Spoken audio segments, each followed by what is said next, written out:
नमस्कार, AB star news देख रहे हैं आप और मैं हूं आपके साथ सोहन सिंह। वक्त हो चला है अपना यूपी का, जिसमें सबसे पहले बात करेंगे फिरोजाबाद की, जहां एक बंदर और उसके मालिक के बीच अपार प्रेम देखने को मिला है। दरअसल बंदर का मालिक छत से गिरकर घायल हो गया था। जब मालिक को अस्पताल ले जाने लगे तो बंदर भी एम्बुलेंस में बैठकर अस्पताल पहुंच गया। डॉक्टर ने बंदर के मालिक को इंजेक्शन लगाने की कोशिश की तो बंदर को लगा कि वे उसके मालिक को चोट पहुंचा रहे हैं और बंदर इंजेक्शन मुंह में दबाकर भाग गया। इस दौरान एक कुत्ता और महिला पुलिसकर्मी बीच में आए तो बंदर ने उन पर भी हमला कर दिया। बंदर के बवंडर से जिला संयुक्त चिकित्सालय में खूब हंगामा देखने को मिला। दरअसल घटना चकोहाबाद थाना इलाके के वासुदेवमई गांव की है। गांव के रहने वाले संजय शर्मा कुछ वक्त पहले उन्होंने बंदर का बच्चा पाला था, जिसे अपने साथ आगरा से गांव लेकर आए। रविवार को बंदर का बच्चा अचानक छत पर चढ़ गया था। जब संजय ने उसे पकड़ने की कोशिश की तो वो छत से गिरकर घायल हो गए थे, जिसके बाद उन्हें जिला संयुक्त चिकित्सालय में भर्ती कराया गया, जहां बंदर का हंगामा देखने को मिला है। हुआ ऐसा, ये चाचा ही लगती है। उन्होंने ये सुबह आए गाँव और इनका ये बंदरिया का एक बच्चा था इनके साथ में, वो छूट गई इनसे। तो ये उन्हें पकड़ने के लिए गए दीवार छत पे ऊपर, तो वहाँ से इनका पैर स्लिप हो गया, ये नीचे गिर। अच्छा, फिर ये क्या हुआ? बंदर यहाँ आया, अभी सिरंज छीन ले गया, क्या कर रहा है? बंदर यहाँ है इनके साथ में। यूपी सरकार में मंत्री ठाकुर जयबीर सिंह अखिलेश यादव पर जमकर बरसे। उन्होंने कहा कि अखिलेश यादव दिन में मुंगेरी लाल के हसीन सपने देख रहे हैं। दरअसल एक स्कूल के वार्षिक उत्सव कार्यक्रम में फिरोजाबाद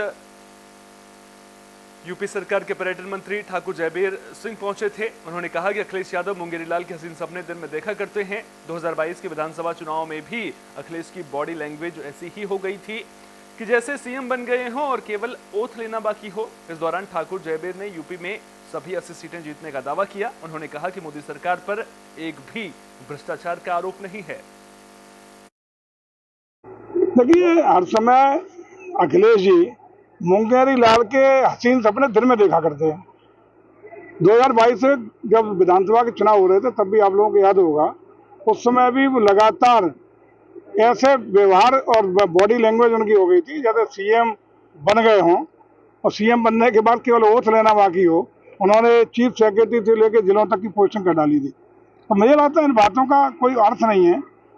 हम उत्तर प्रदेश में 80 की 80 सीटें लोकसभा की जीतने जा रहे हैं और देश में देश की जनता का निर्णय है। देश ने जो विकास देखा है, लोक कल्याणकारी योजनाओं को धरातल पर पहुंचते हुए देखा है, देश की तरक्की का रास्ता देखा है, देश के बढ़ते हुए कदमों को देखा, ग्लोबल लीडर भारत बनने का सपना देखा है। ऐसे यूपी सरकार शिक्षा के क्षेत्र में सराहनीय काम करती हुई नजर आ रही है। साथ ही टेक्नोलॉजी के जरिए पढ़ाई को आसान भी बनाया जा रहा है। इसी कड़ी में मथुरा के किशोरी रमन गर्ल्स डिग्री कॉलेज में टैबलेट वितरित किए गए। कार्यक्रम में मुख्य अतिथि के तौर पर पहुंचे विधायक श्रीकांत शर्मा ने छात्राओं में टैबलेट वितरित किए।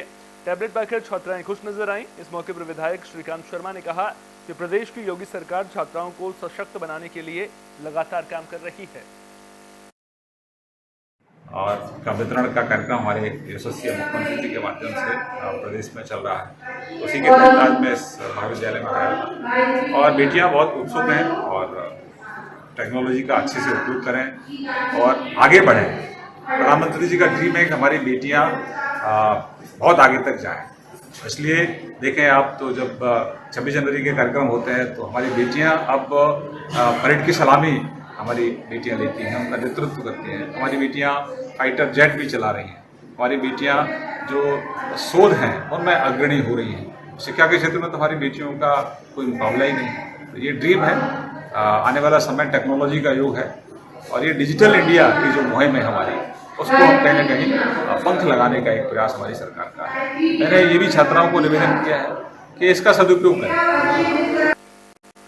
त्योहारी सीजन को लेकर खाद्य विभाग अलर्ट हो गया है। लगातार दुकानों पर छापे मारे जा रहे हैं, खाद्य पदार्थों के सैंपल लिए जा रहे हैं और जांच में दोषी पाए जाने पर कार्रवाई भी देखने को मिल रही है। शामली में खाद्य विभाग की टीम ने दूध और मावा फैक्ट्री में छापा मारा है, लेकिन फैक्ट्री के मालिक ने गेट खोलने से इनकार कर दिया, जिसके बाद पुलिस की टीम मौके पर पहुंची और फैक्ट्री के पिछले गेट का ताला तोड़ा। मामला सदर कोतवाली इलाके में कैराना रोड पर स्थित दूध और मावा फैक्ट्री का है। छापेमारी के दौरान फैक्ट्री में कई अनियमितताएं देखने को मिली। कई कुंतल दूध में मक्खियां पड़ी हुई थी और पनीर की मशीन में भी कीड़े रेंग रहे थे। साथ ही मावे पर भी मक्खियां भिनभिना रही थी। गंदगी से भरे दूध से ही फैक्ट्री में मावा तैयार किया जा रहा था। फैक्ट्री का नजारा देखकर फूड इंस्पेक्टर का पारा सातवें आसमान पर पहुंच गया और फूड इंस्पेक्टर ने फैक्ट्री मालिक की जमकर क्लास लगाई। खाद्य विभाग की टीम ने सैंपल लेकर जांच के लिए भेज दिए हैं। खाद्य विभाग के अधिकारी को मौके से कई केमिकल से भरे पाउच भी मिले हैं। इस कार्रवाई के बाद मिलावटखोरों में हड़कंप मच गया है।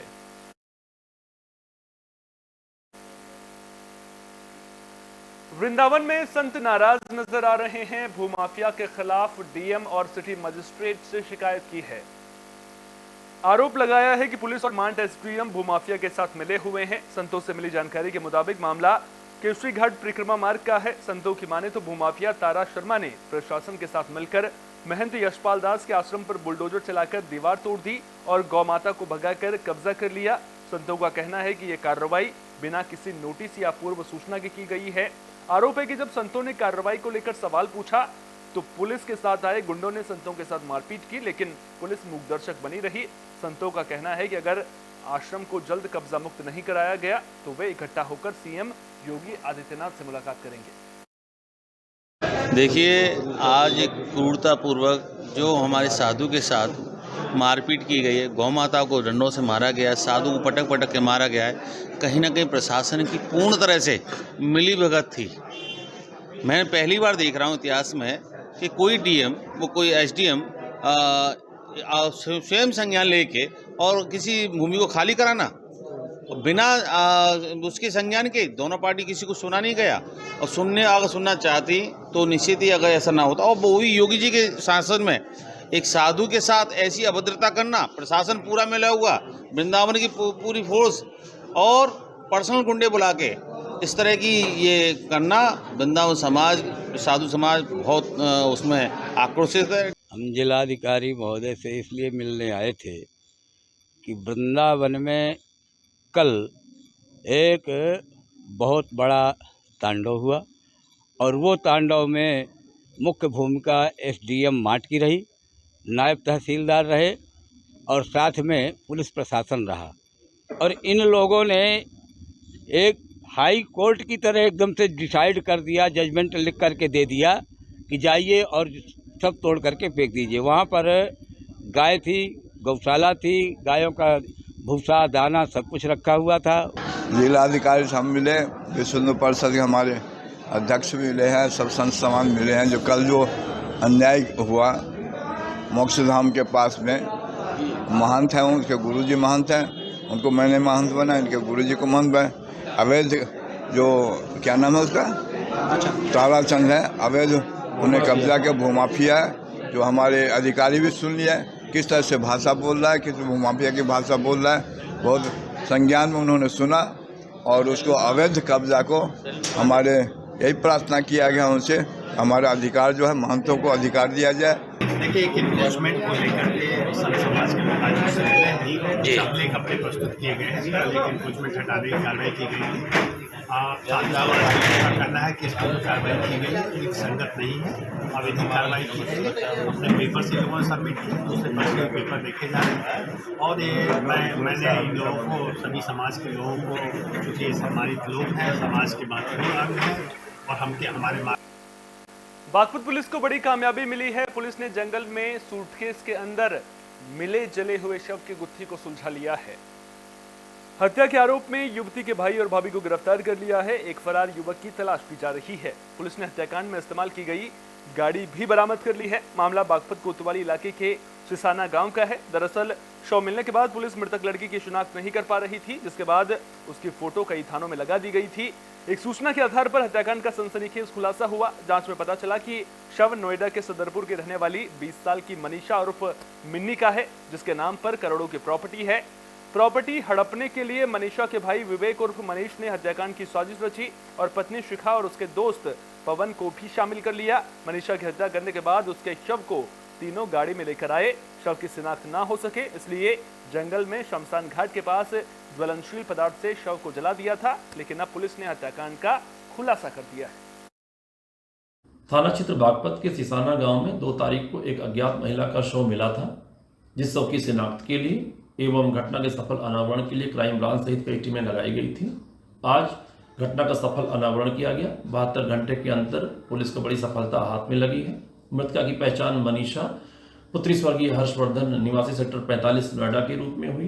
घटना में संलिप्त 2 अभियुक्त गिरफ्तार किए गए। दोनों अभियुक्त मृतका मनीषा का सगा भाई एक मनीष उर्फ विवेक है, दूसरा उसकी सगी भाभी शिखा है।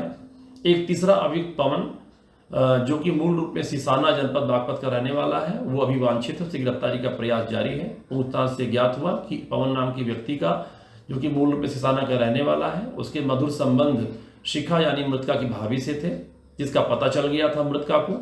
ये उनके परिजनों को पसंद नहीं था, इसी कारण परिवार में अनबन रहती थी। कुछ प्रॉपर्टी संबंधी डिस्प्यूट भी थे। इसी कारण पवन ने मनीष यानी विवेक और शिखा के साथ मिलकर के उसकी हत्या की योजना बनाई और 1 तारीख को उसकी हत्या कर दी। हत्या करने के पश्चात शव लेकर के अपने मूल गांव सिसाना के पास शमशान घाट पर उसको जलाकर चला गया, जिससे कि कोई उसकी शिनाख्त ना हो पाए। जो गाड़ी थी स्विफ्ट डिजायर जिसमें उसके शव को लेकर आया गया था, उसको भी बरामद कर लिया गया है। पवन की गिरफ्तारी का बागपत में एसबीआई से चतुर्थ श्रेणी कर्मचारी को हटाए जाने का मामला तूल पकड़ता हुआ नजर आ रहा है। हटाया गया कर्मचारी परिजनों और ग्रामीणों के साथ बैंक के बाहर धरने पर बैठ गया है। तो पीड़ित कर्मचारी परिजनों और ग्रामीणों के साथ 3 दिनों से बैंक के बाहर धरने पर बैठा है। मामला बिनौली के भारतीय स्टेट बैंक का है। हटाए जाने से नाराज कर्मचारी ने बैंक मैनेजर के खिलाफ कार्रवाई की मांग की है। कार्रवाई न होने पर भूख हड़ताल की चेतावनी दी है। जानकारी के मुताबिक कर्मचारी मनोज बैंक में पिछले 20 सालों से काम कर रहा था। आरोप है कि बैंक मैनेजर ने हठधर्मिता के चलते उन्हें हटा दिया, जिससे नाराज कर्मचारी अब बैंक के बाहर धरने पर बैठ गया है। धरना जी हमने ये दे रहे जी, मैं जी यहाँ 20 साल से काम करता था इस बैंक में जी, और ये मुझे इसलिए लगा था बैंक में आपको परमानेंट किया जाएगा यहाँ बैंक में, आप यहाँ हो बैंक में। तो मुझे फिर जी इन्होंने लगाई था 500 महीना पे जी, मैं यही करता रहा जी। मैं 10वीं में पढ़ रहा था उस टाइम पे जी, मैंने 10वीं के पेपर भी नहीं दिए जी। बैंक वालों ने देन दिए, अब आपको हटा देंगे, अगर जो आप यहाँ बैंक में नहीं आए तो आपको हटा देंगे जी। तो फिर मैं यहाँ करता रहा, मैंने अपने पेपर भी छोड़ दिए, मैं अपना करो गया काम, चाय पानी का मेरा काम था जी। मैं फिर अपना यहाँ लगा रहा जी। फिर धुरेंद्र सर थे यहाँ ब्रांच मैनेजर, उन्होंने मुझे कंपनी के थ्रू आरएमजी कंपनी है उसके थ्रू लगवाए। लड़का सर यहाँ पे 20 साल से ड्यूटी कर रहा था बैंक में, भारतीय बैंक स्टेट है सरकारी, और यहाँ पे ये अब जो मैनेजर तो नया आया, इस लड़के को भी हटाने की कोशिश कर रहा है, कह रहा कि यहाँ ड्यूटी नहीं करेगा। किस कारण हटा रहा? इनके आपस में मैनेजरों की जी, दूसरे मैनेजर किसी कोई तू में हो रही, जिसके बीच में ही हमारे लड़के को वो कर रहा था, परेशान कर रखा ने 2 महीने ज़्यादा नहीं। तो धरना कै दिन चलेगा ये? जब तक कि हमें न्याय नहीं मिलेगा, हम यहीं मरेंगे यहीं जीवेंगे। ये मनोज को नौकरी से जो सेवा कर रहा था यहाँ बैंक में, इसे हटा रहने जा रहे हैं मैनेजर, जबकि वो अब से 20 साल पहले लगा हुआ है। इसने 1500 रुपये महीने तक की नौकरी यहाँ करी, अब इसने पढ़ाई तक छोड़ दी, तो अब ये कहाँ जाएगा? नहीं, स्टेट बैंक वालों ने किस कारण से हटाया? बाकी किस कारण से क्या, वो बता रहे हैं वो अपनी बिरादरी का आदमी लगाने को कह रहा है, ये अदर बिरादरी है, कभी जब परेशान कर रहा, कभी इसका ट्रांसफ़र कर दे, कभी कुछ कर दे, कभी कहीं बिनौली भेज दे। यार यो धोखेधड़ीबाज मैनेजर है, बिनौली बैंक में भी घोटाले करके आया, जो भी प्रूफ है जी। मनोज, हमारा भाई मनोज 20 साल से यहाँ नौकरी कर रहा था जी। 500 रुपये महीने की इसने नौकरी करी, इसने अपनी लिखाई पढ़ाई भी नहीं करी, इसने बैंक में लग गया था जी। इसने बैंक वालों की बहुत सेवा करी, इसके कारण इसे बहुत दुखी परेशान करा गया जी मैनेजर द्वारा। और जी बढ़िया आदमी है, ऐसा कोई आदमी नहीं है, इसका रिकॉर्ड बहुत अच्छा है। अब जो हटता तो जी वो 20 साल पहले हटता, जो इस मैनेजर की गड़बड़ी है जी, इसमें इनने हटाया। इस मैनेजर से क्या दिक्कत आई जी? बिनौली में भी जी इनने घपलेबाजी बहुत कर रखी जी। अब इसने यहाँ भी अपना सिप्पा चलाया बढ़िया तरीके से करके। इसे गरीब आदमी है जी, इसने इसे बहुत परेशान, बहुत टार्चर करा। पहले तो इनने झोड़ी भेजा 2-4। शामली से चोरी की खबर है। चोरों ने बंद पड़े घर से कीमती सामान की चोरी की वारदात को अंजाम दिया है। लाइसेंसी बंदूक और गहने चुराकर बदमाश फरार हो गए। घटना थाना भवन कस्बे की है। मामले की जानकारी मिलने पर पहुंची पुलिस कुछ संदिग्ध युवकों से पूछताछ कर रही है। घर से ही कुछ दूरी पर पीर शाह विलायत के पास बंदूक मिलने से पुलिस ने राहत की सांस ली है। बता दें कि चोरों ने जिस घर में चोरी की है वो घर एक रिटायर्ड दारोगा का है जिनका निधन हो चुका है। विदेश से फोन कर दारोगा के बेटे ने बताया कि उसके अलमारी में रखे अमेरिकी डॉलर और जेवर भी चोरी हुए हैं। बता दें कि वारदात के वक्त चोरों ने पड़ोसियों के दरवाजे बाहर से बंद कर दिए थे और गली में लगी स्ट्रीट लाइट का कनेक्शन भी काट दिया था। देखना दिलचस्प होगा कि पुलिस चोरों को कब तक पकड़ पाती है। कस्बा थाना भवन में एक रिहायशी मकान के संबंध में सूचना आई थी अर्ली मॉर्निंग कि यहाँ पर जो है रात्रि में चोरी हुई है।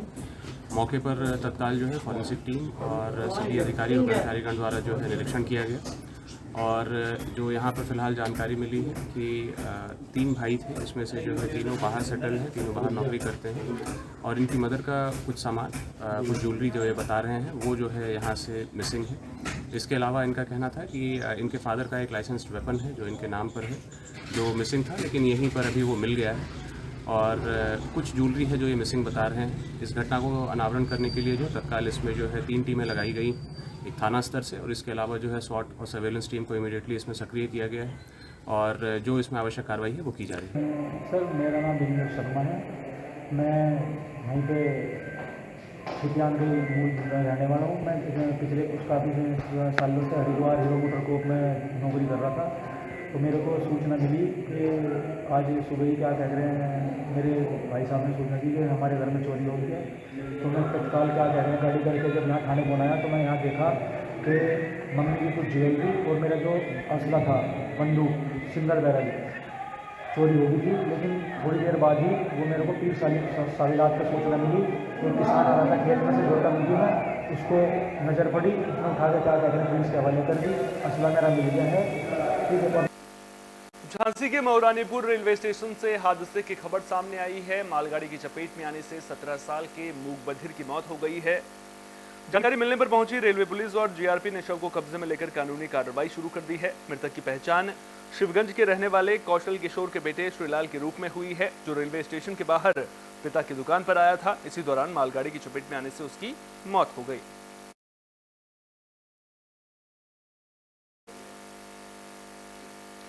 बुलेटिन के आखिर में बात हमीरपुर की भी कर लेते हैं। हमीरपुर से भी हादसे की खबर सामने आई है।